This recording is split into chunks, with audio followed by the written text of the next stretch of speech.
Bismillahirrahmanirrahim. Assalamualaikum warahmatullahi wabarakatuh. Alhamdulillah wassalatu wassalamu ala Rasulillah wa ala alihi wa sahbihi wa mawalah wa la hawla wa la quwata illa billahi wa ba'd. Alhamdulillah, di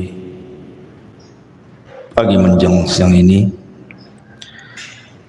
kita bisa melanjutkan kajian dari Kitab Tauhid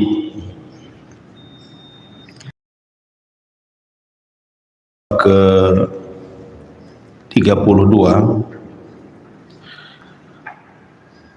tentang bab yang bicara tentang tawakal.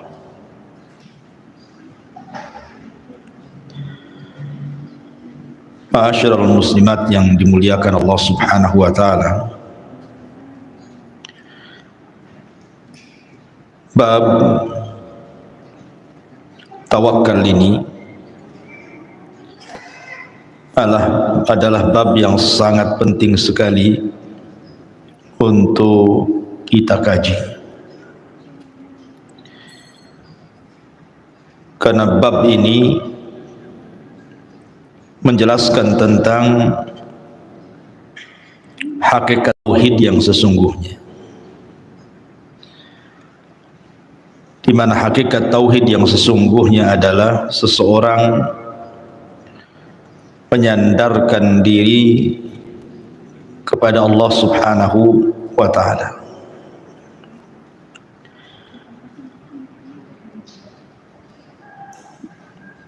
Di sini muallif rahimahullahu taala membawakan beberapa dalil dari ayat-ayat dalam Al-Quran dan juga hadis-hadis Nabi sallallahu alaihi wasallam tentang pentingnya tawakal atau menyandarkan diri kepada Allah Subhanahu wa taala. Di antaranya beliau mencantumkan ayat qaulullah ta'ala wa 'alallahi fatawakkalu in kuntum mu'minin.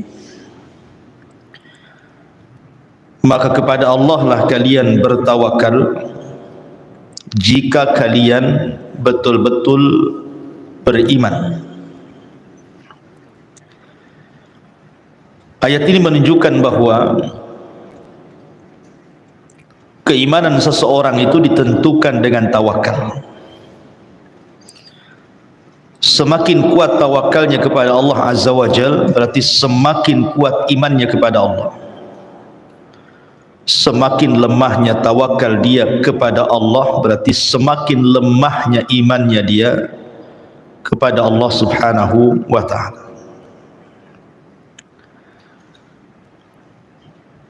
Ada beberapa kisah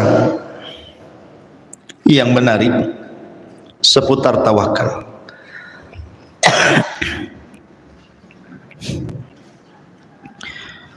Namun sebelumnya kita akan mengetahui apa itu tawakal. Tawakal secara bahasa adalah al-i'timadu 'alal ghairi fi amrin ma.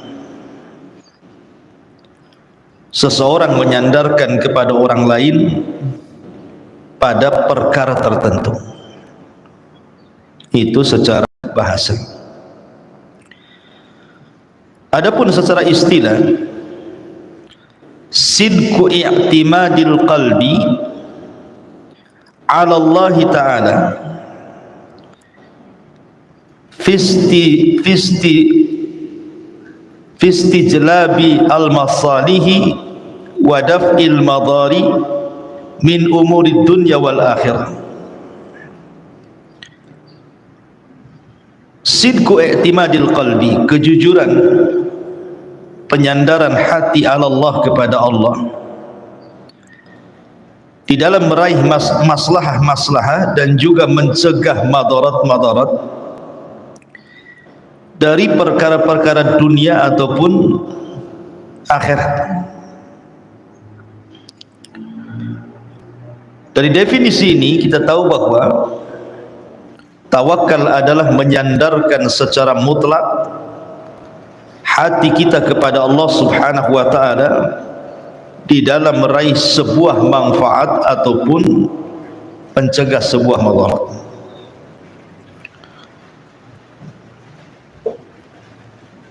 Dahulu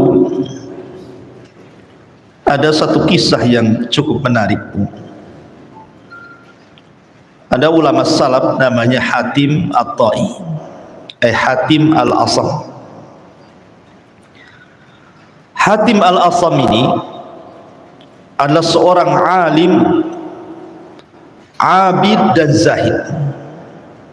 Orangnya alim, orangnya juga ahli ibadah, dan orangnya juga sangat zuhud. Dan itu sangat dikenal sampai ke telinga para penguasa. Hatim Al-Asam. Jadi suatu ketika Hatim Al-Asam ini ingin berangkat haji. Dia kumpulkan seluruh keluarganya, istrinya dan seluruh anak-anaknya, kemudian mengemukakan keinginannya bahwa dia ingin berangkat haji. Tapi seluruh keluarganya menolak dan mengatakan, kalau engkau berangkat, lalu siapa yang akan mencukupkan kehidupan kami di sini? Lah kebetulan Hatim Al-Asam ini memiliki anak perempuan yang salihah. Dari semua anak-anaknya ada pula satu anak perempuannya yang sangat salihah. Ketika seluruh keluarganya khawatir dengan kehidupannya kalau ditinggal oleh Hatim Al-Asam, maka anak putrinya yang satu ini mengatakan, ya abi idhab falasta birazik.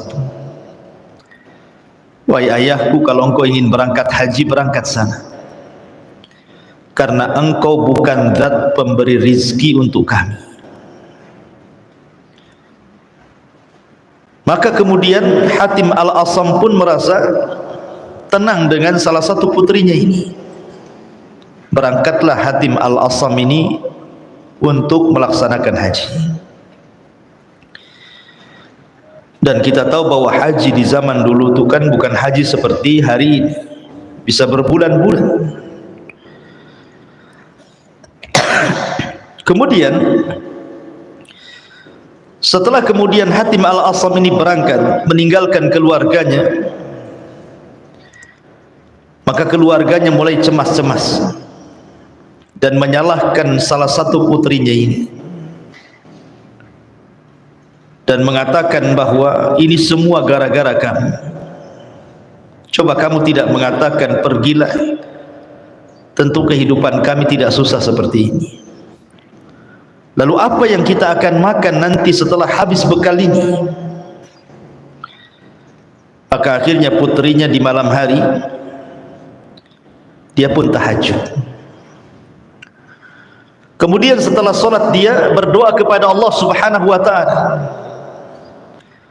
dan mengatakan, ya Rabb, engkau sudah membiasakan kepada kami dengan rizki, dengan keberadaan ayah kami di tengah-tengah kami,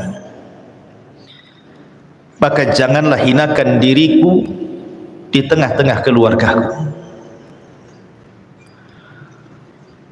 Ma'asyiral muslimin yang dimuliakan Allah Azza wa Jalla, rupanya doa sang putri Hatim Al-Asam ini melesat ke langit dan didengar oleh Allah Subhanahu wa ta'ala. Kebetulan pemimpin daulah di zaman itu sedang berputar-putar melihat-lihat daerah, bersama para pejabat dan para prajuritnya. Kemudian tiba-tiba sampai di depan rumahnya Hatim Al-Asam ini. Tiba-tiba sang raja, sang khalifah atau sang penguasa bersin dengan sangat keras sekali. Kemudian sang raja mengatakan kepada salah satu ajudannya, tolong carikan air untukku. Akhirnya sang ajudan pun kemudian mencari rumah yang bisa dimintai air untuk minum. Rupanya ajudan ini sampai pula di rumah Hatim Al-Asam ini. Kemudian dengan senang hati keluarga Hatim Al-Asam pun memberi air bersih untuk diberikan minum kepada penguasa tadi. Setelah minum, subhanallah, tiba-tiba kemudian dia merasa segar, sehingga merasa heran minuman yang ia minum itu kok menyegarkan badannya. Akhirnya sang penguasa mengatakan, ini air dari mana kau ambil? Maka sang ajudan mengatakan, dari rumah yang katanya namanya adalah Hatim Al-Asam. Maka sang penguasa kemudian heran, apakah yang dimaksud Hatim Al-Asam adalah seorang abid yang masyhur, seorang ahli ibadah yang masyhur, seorang ahli zuhud yang masyhur? Maka orang-orang mengatakan, ya, dialah Hatim Al-Asam yang kau maksud. Maka sang penguasa mengatakan, kalau begitu di mana dia? Saya ingin berjumpa dengannya. Maka orang-orang di sekitarnya mengatakan, Hatim Al-Asam sedang pergi haji dan dia meninggalkan keluarganya. Maka tiba-tiba kemudian sang penguasa ini mengatakan kepada para ajudannya, para prajuritnya, sungguh karena dia sedang berangkat haji, maka kita harus memuliakan keluarganya. Kemudian sang penguasa pun mengeluarkan beberapa uang dinar, kemudian mengatakan, maka siapa yang mencintai diriku, kalian harus mengikuti apa yang kulakukan. Akhirnya kemudian para ajudan raja yang lainnya pun mengeluarkan uang dinar, kemudian dikumpulkan, kemudian diserahkan kepada keluarga Hatim Al-Asam ini. Maka dia mendapatkan harta yang paling banyak yang ada di kampung itu. Lihat bagaimana Allah Subhanahu wa ta'ala mengabulkan doa anak putri Asam ini, Hatim Al-Asam ini. Kemudian setelah sang penguasa pergi bersama ajudan yang lainnya, tiba-tiba kemudian anak perempuan Hatim Al-Asam ini menangis. Kemudian keluarganya mengatakan, ya fulanah, kenapa kau menangis? Kita mendapatkan harta banyak dari penguasa. Kemudian anak putrinya mengatakan kepada keluarganya, subhanallah, ada seorang makhluk yang memandang kita, kemudian kasihan dengan kita, kemudian dia pun memberikan kekayaan kepada kita. Ini baru satu makhluk. Bagaimana kalau yang memandang kita bukan makhluk, tetapi Khalik, Allah Subhanahu wa ta'ala? Maka kekayaan mana lagi yang lebih melimpah dibandingkan yang Allah anugerahkan kepada kita? Dari kisah ini, Bu, kita diajarkan tawakal namanya. Wa man yatawakkal 'ala Allah fahuwa hasbuh.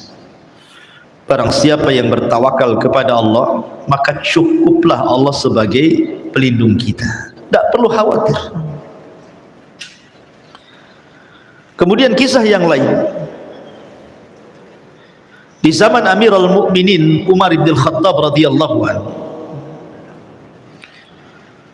Umar bin Khattab radhiyallahu anhu berjumpa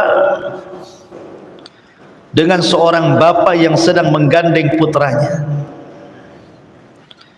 Umar pun heran, kenapa ada anak yang mirip sekali wajahnya dengan ayahnya, mirip kurang lebih fotokopiannya.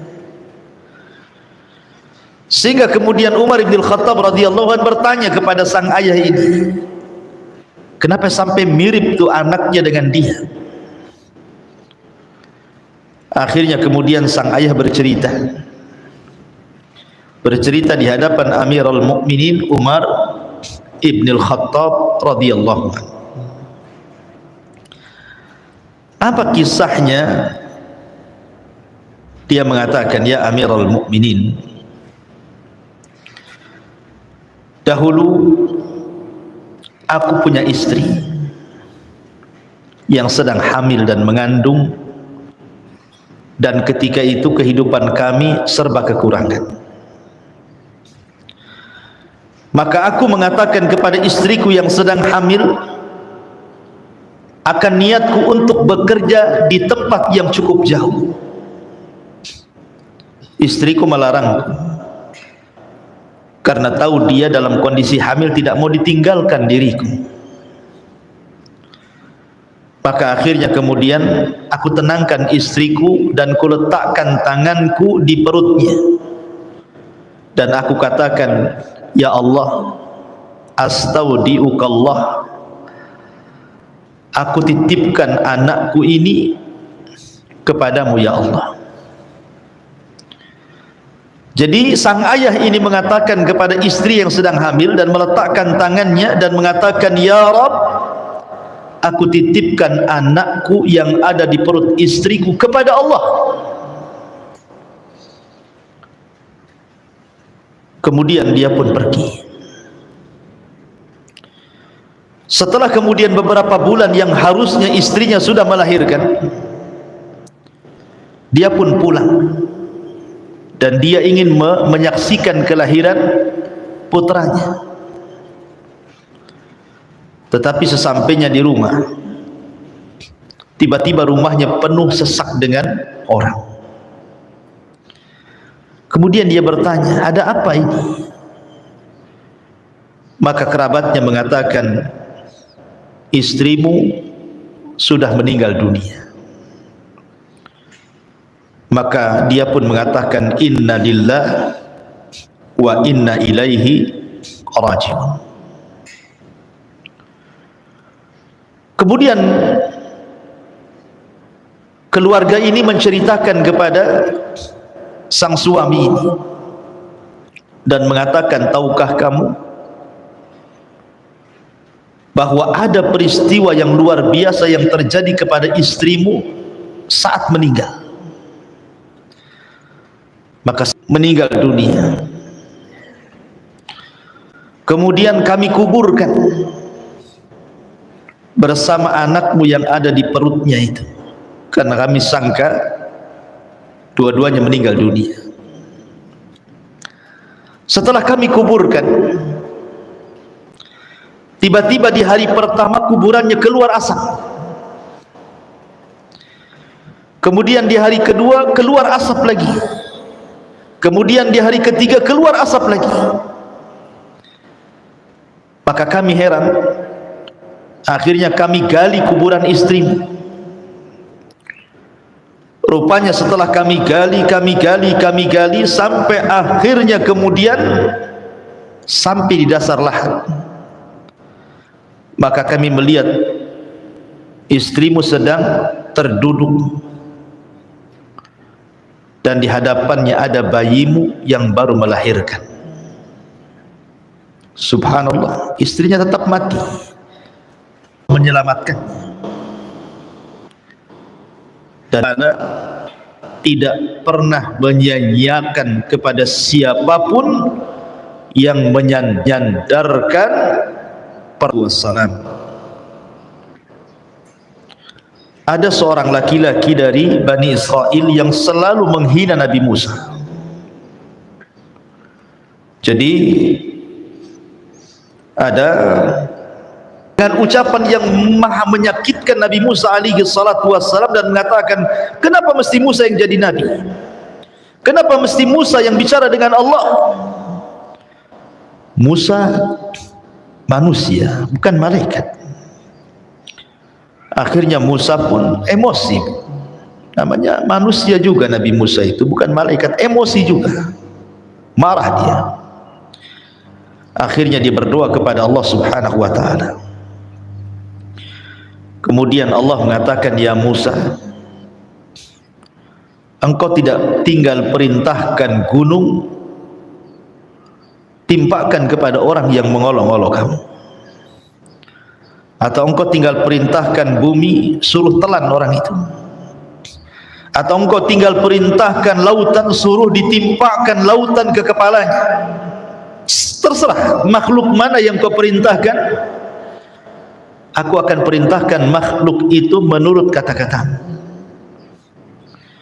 Akhirnya kemudian Nabi Musa pun agak tenang. Tiba-tiba kemudian dia berjumpa lagi dengan orang yang bicara seperti itu lagi. "Hei Musa, kenapa mesti engkau yang jadi nabi dan rasul? Hei Musa, kenapa mesti engkau yang bicara dengan Allah, kenapa bukan yang lainnya?" Akhirnya Musa pun memerintahkan bumi dan mengatakan, "Ya ard ibla'i," wahai bumi, telanlah orang ini. Akhirnya kemudian orang ini pun ditelan bumi. Tiba-tiba bumi kemudian belah. Kemudian dia dan kekayaannya masuk ke dalam bumi. Kemudian dia mengatakan, "Ya Musa, aku bertobat. Aku tidak akan mengolok-olok kamu, tapi selamatkan aku." Maka Musa mengatakan, "Wahai bumi, telan dia." Akhirnya dia semakin dalam ke dalam bumi dan dia berteriak-teriak, "Ya Musa, ya Musa, tolong aku." Sampai akhirnya bumi pun menenggelamkan dirinya dan seluruh kekayaannya. Wa khasafna bihi wa bidarihil arda, kami tenggelamkan dia dan seluruh kekayaannya ke dalam bumi. Kemudian Allah katakan kepada Musa, "Ya Musa, kalau seandainya dia yang ditenggelamkan diriku mengucapkan ya Allah bukan ya Musa, niscaya aku akan selamatkan dia.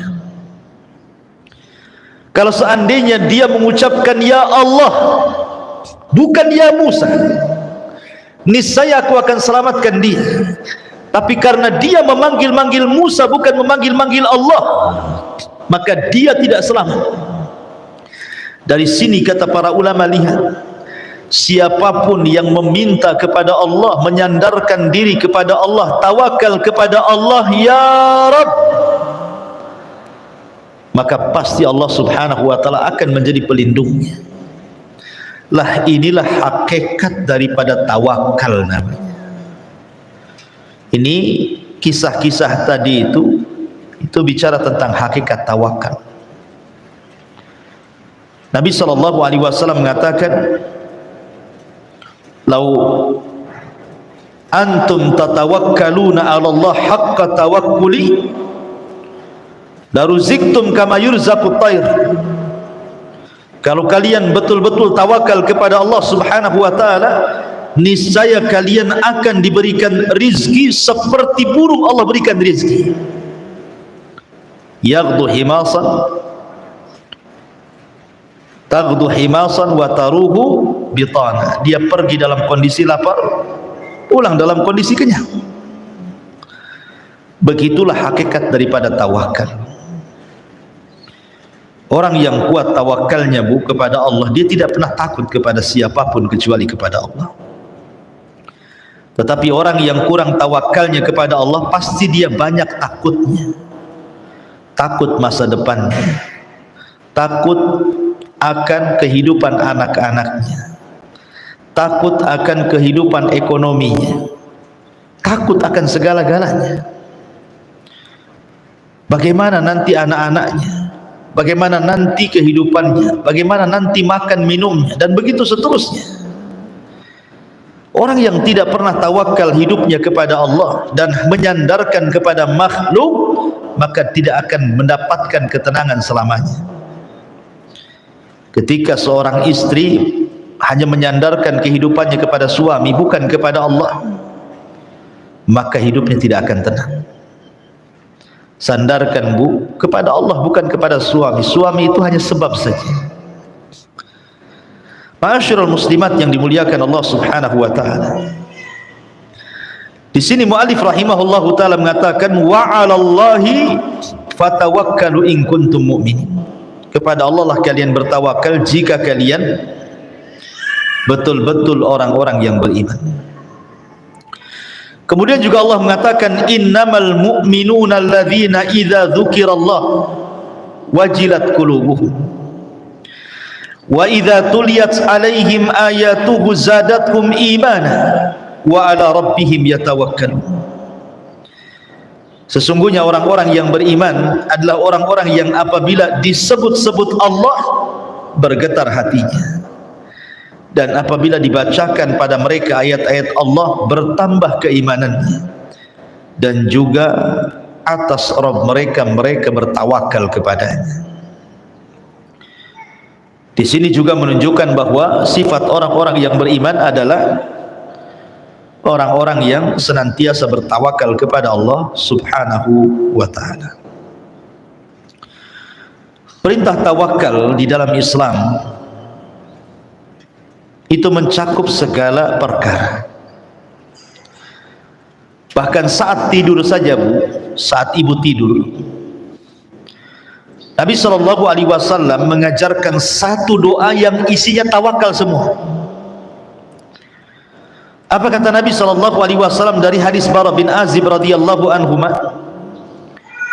Kata Nabi SAW, "Idza ataita madja'aka fatawadda'a wudu'aka lis-shalah, thumma taji 'ala syikil ayman."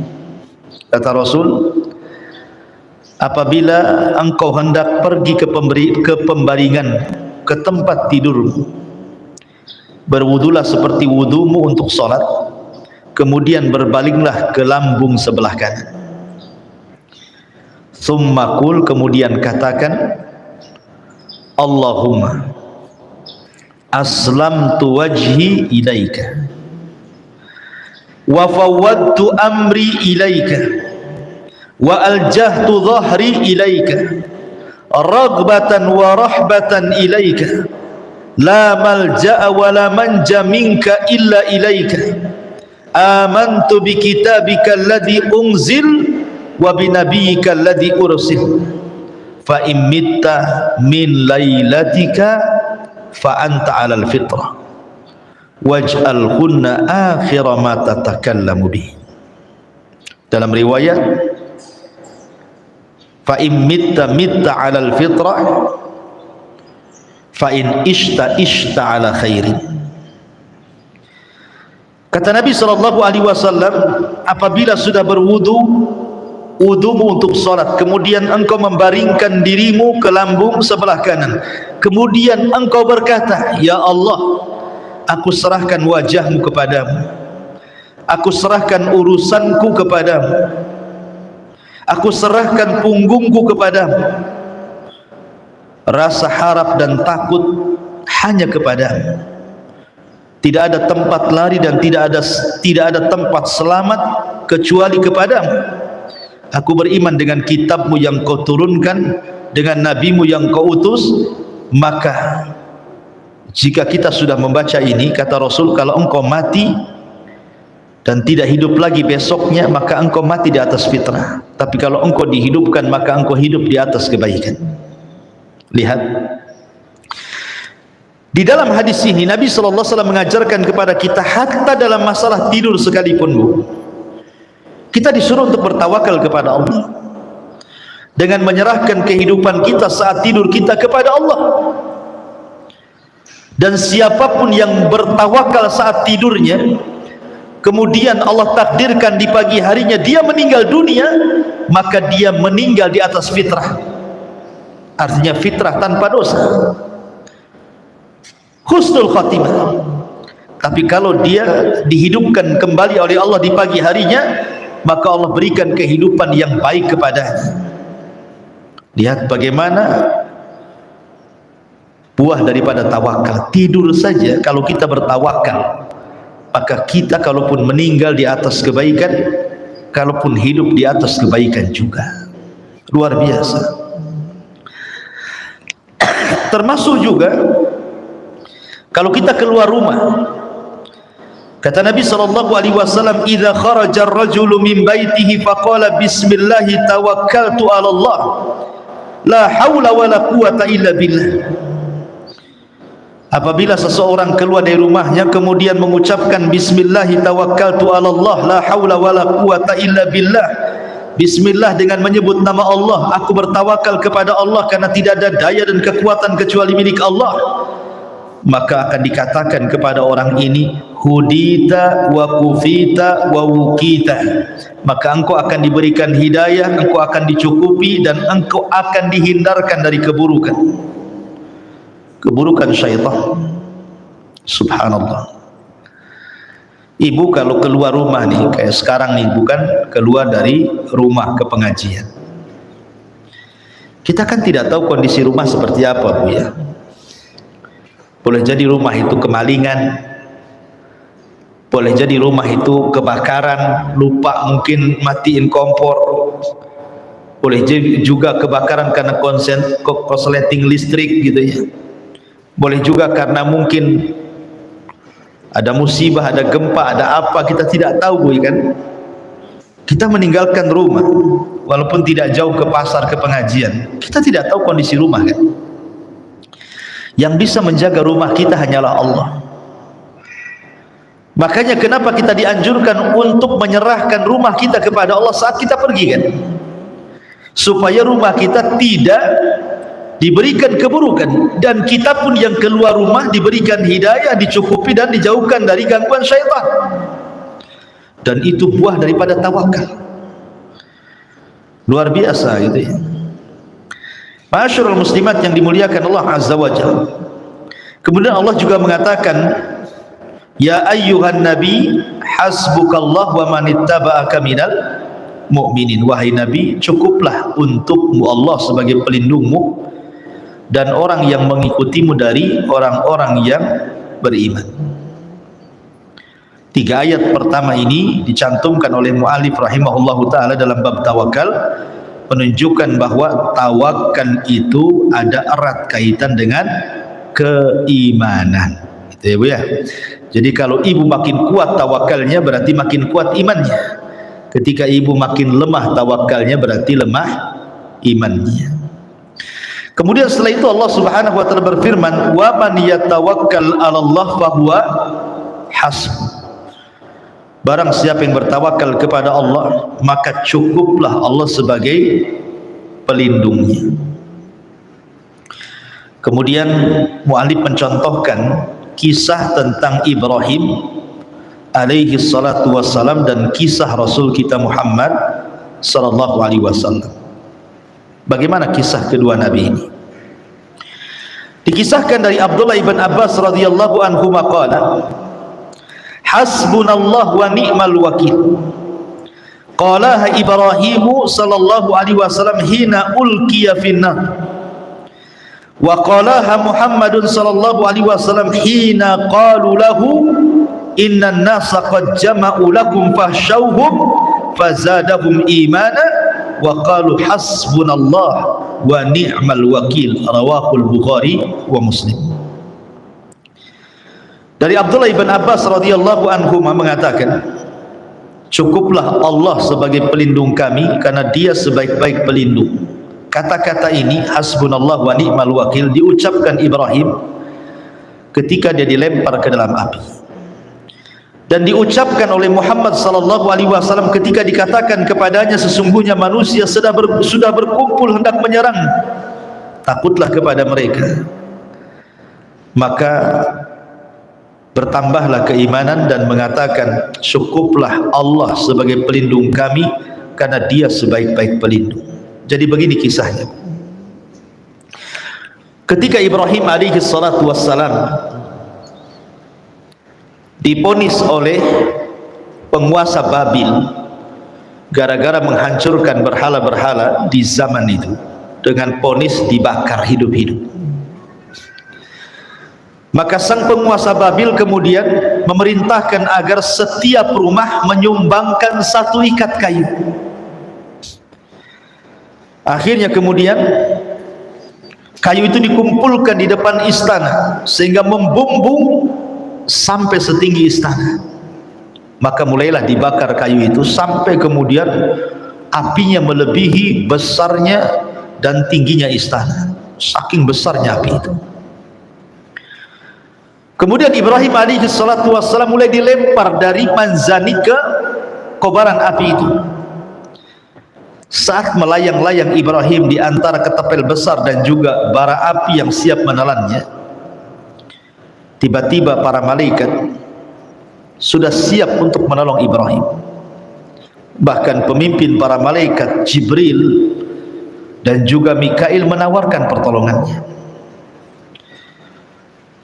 Kemudian dikatakan kepada Ibrahim oleh malaikat ini, "Ya Ibrahim, mintalah pertolongan kepada aku," kata Jibril. Tetapi Ibrahim mengatakan, "Amma ilaika fala wa amma ilallahi fabala." Adapun harus meminta pertolongan kepadamu wahai Jibril, wahai Mikail, wahai para malaikat, tidak. Aku tidak akan meminta pertolongan kepada malaikat manapun. Tetapi kalau harus meminta pertolongan kepada Allah, kata Ibrahim, amma ilallah fabala. Adapun kepada Allah, ya, aku hanya meminta pertolongan kepada Allah subhanahu wa ta'ala. Kemudian Ibrahim mengatakan, hasbunallah wa ni'mal wakil. Cukuplah Allah sebagai pelindungku dan dialah sebaik-baik pelindung. Ketika Ibrahim mengucapkan kalimat ini saja, maka Allah katakan kepada Ibrahim, kul ya naru kuni bardan wa salaman ala Ibrahim.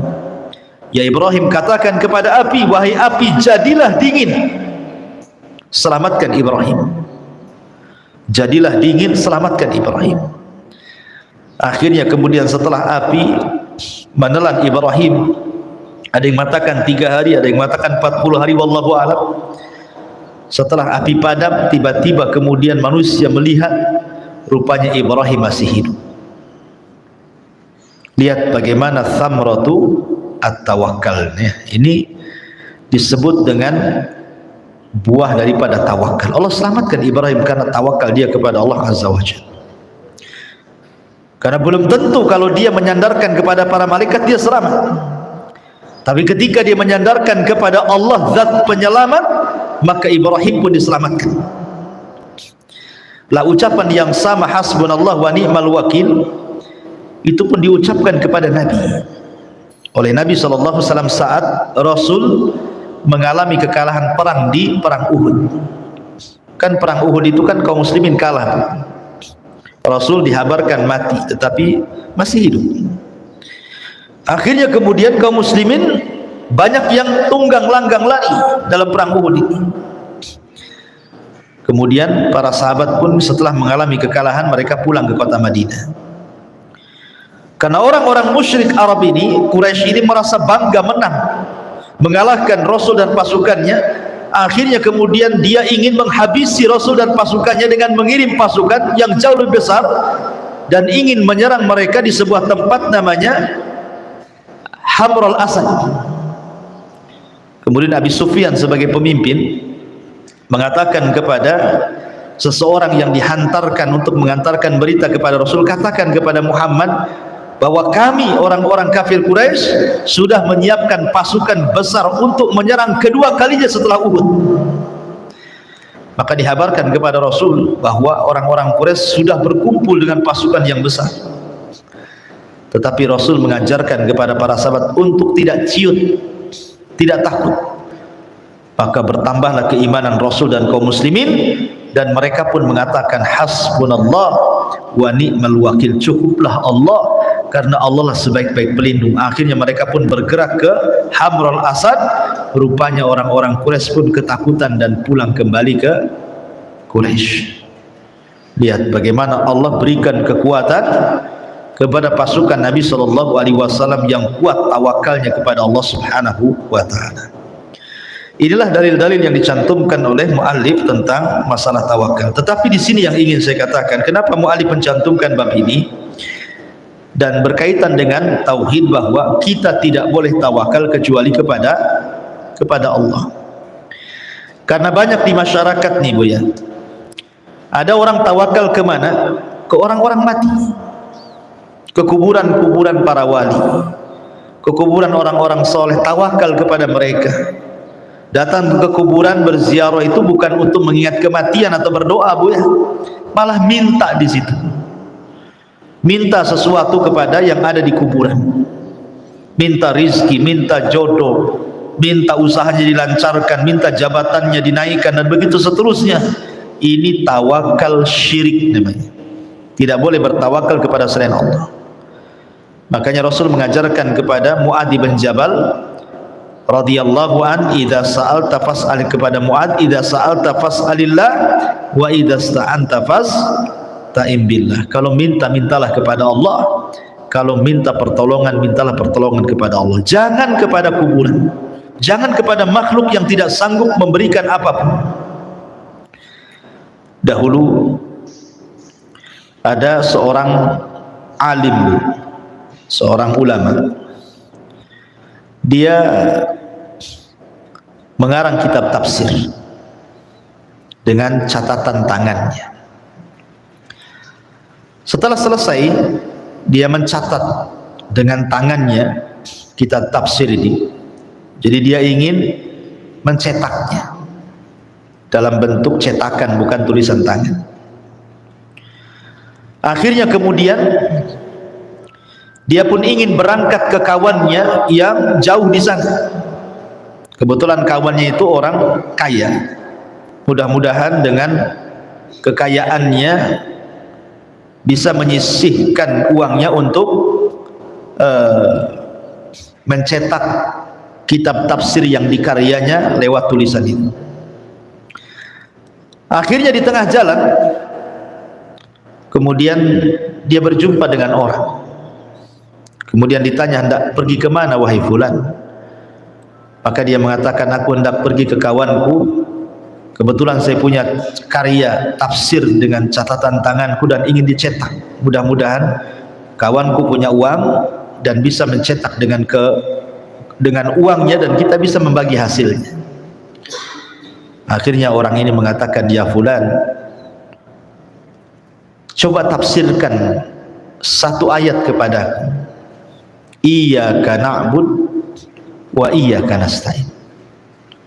Hanya kepadamu ya Rabb kami beribadah, dan hanya kepadamu ya Rabb kami meminta pertolongan. Akhirnya setelah dia mentafsirkan dua ayat itu, dia pun berpikir dalam hatinya, bodoh sekali diriku.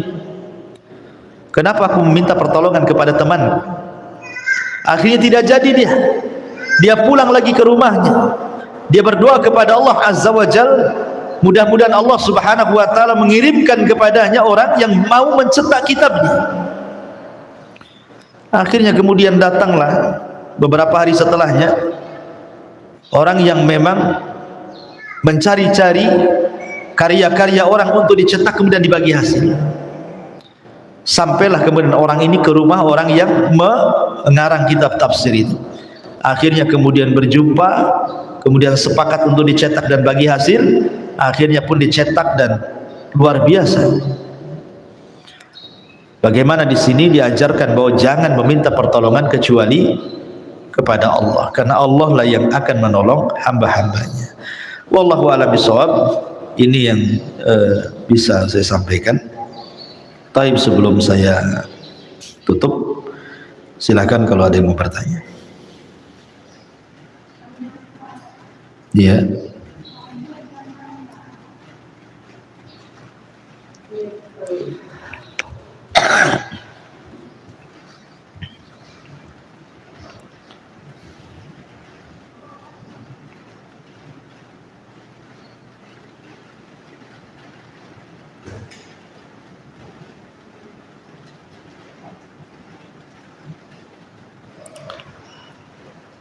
Ya.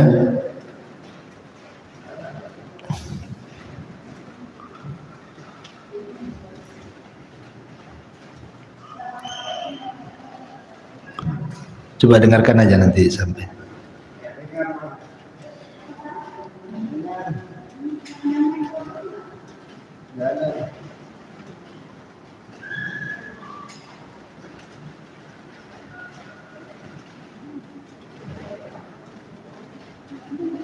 Agak keras aja ngomongnya.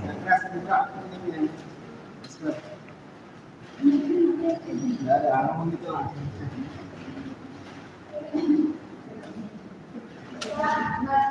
hukumnya membahas selama ustaz di kompleks yang sedang berceramah, banyak subhatnya, misalnya maulid ini bukan bid'ah,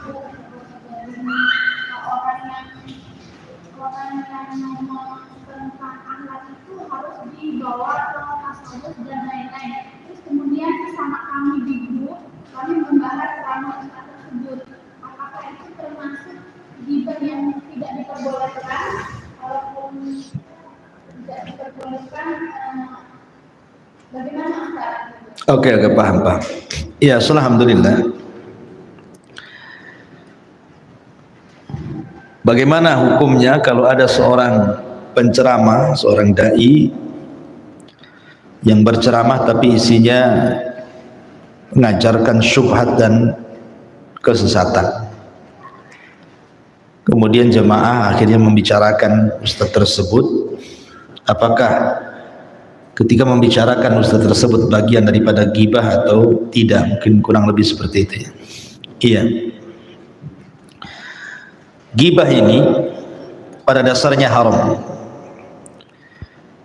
berdasarkan ayat Al-Quran, wala yaghtab ba'dukum ba'dha ayuhibbu ahadukum an ya'kula lahma akhihi maitan fakarihtum. Tidak boleh salah seorang di antara kalian menggibah orang lain. Apakah kalian suka memakai bangkai saudaranya, memakan bangkai saudaranya? Tentu kalian tidak suka. Dan Nabi SAW pernah mengatakan kepada Aisyah Ummul Mukminin ketika dia menggibah Safiyah, maka Rasul mengatakan, ya Aisyah, laqad qulti kalimatan law muzizat bihal bahru lamazazathu. Wahai Aisyah, engkau sudah mengucapkan satu kalimat yang kalau diletakkan kalimat itu di air lautan, sungguh tercemari air lautan dengan kalimatmu. Dan banyak lagi hadis-hadis tentang larangan ghibah. Bahkan Imam Dhahabi memasukkan ghibah termasuk minal kabair, dosa besar. Tetapi apakah semua ghibah itu kemudian dilarang? Apakah semua ghibah itu dilarang? Tidak.